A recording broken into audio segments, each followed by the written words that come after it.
တရားအားထုတ်တဲ့အခါမှာစိတ်ဓာတ်ကြခြင်းနဲ့ပြင်းရခြင်းတွေကြုံတွေ့ရတာဟာသဘာဝပါဒါတွေကိုကျော်လွှားနိုင်ဖို့ဆရာကြီးဥခွင့်ဟာလမ်းညွှန်ခဲ့တဲ့နည်းလမ်းတွေကတော့နံပါတ်1ပြင်းရခြင်းနဲ့ငြိုင်းခြင်းထိနာမိတ်တာကိုကျော်လွှားနည်းတရားထိုင်နေရင်စိတ်ကထိုင်မှန်လာတာ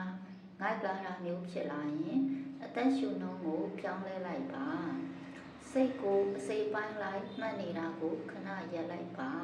ပြီးရင်အသက်ကိုပြင်းပြင်းရှူသွင်းပြင်းပြင်းရှူထုတ်10ချိန်ခန့်လုပ်ပေးပါဒါဟာအုံနောက်ထဲကိုအောက်ဆီဂျင်ပိုရောက်စေပြီးစိတ်ကိုပြန်နိုးချစေပါတယ်အာနာပါနာသို့ပြန်သွားပါဝိပဿနာ body scan ဆက်လုပ်ဖို့ခက်ခဲနေရင်နှာသီးဝမှာလေဝင်လေထွက်ကိုပဲအာယုံစိုက်တဲ့အာနာပါနာကျင့်စဉ်ကိုပြန်ကူပါ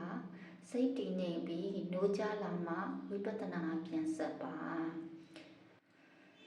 ကိုယ်နေဟန်ထားကိုပြင်ပါကြောရိုးကိုတက်တက်ထားပါခေါင်းငိုက်ကြမနေပါစေနဲ့မျက်စိခဏဖွင့်ကြည့်ပါအရန်ငိုက်နေရင်မျက်စိကိုခဏဖွင့်အလင်းရောင်ကိုကြည့်ပြီးမှပြန်ပိတ်ခါဆက်ထိုင်ပါနံပါတ်2စိတ်ဓာတ်ကြခြင်းနဲ့စိတ်ပြတ်ခြင်းကိုကျော်လွှားနေငါဘာမှမသိပါလားငါစိတ်တွေပြန်လွတ်နေပါလားဆိုပြီးကိုအဖြစ်တင်တာဟာစိတ်ဓာတ်ကြခြင်းကိုဖြစ်စေပါတယ်အတိတ်ကပြန်စပါစတအခိန်လို့ဆရာကြီးဥခိုရင်ဟာအမြဲပြောလေးရှိတာက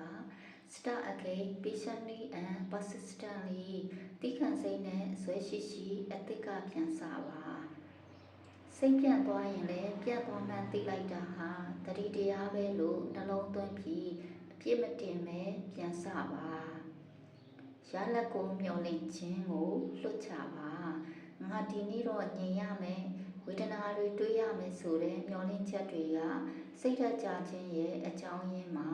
ဘာမှမဖြစ်ရင်လည်းမဖြစ်တာကိုသိနေတာဟာတရားပဲလို့တွေးပါတရားရဲ့သဘောကိုနားလည်ပါစိတ်ပြည့်စရာခံစားချက်တွေပေါ်လာတာဟာ